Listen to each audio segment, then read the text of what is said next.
Alam mo ba kung paano nagsimula o ano ang pinagmulan ng digmaan sa Pilipinas noong World War II?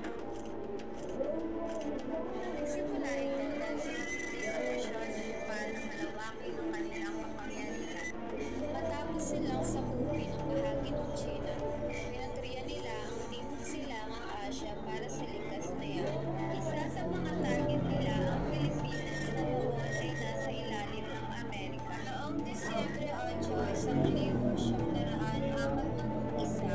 ilang oras nang matapos ang pag-atake sa Pearl Harbor, binomba at nilusog ng mga Hapones ang bansa.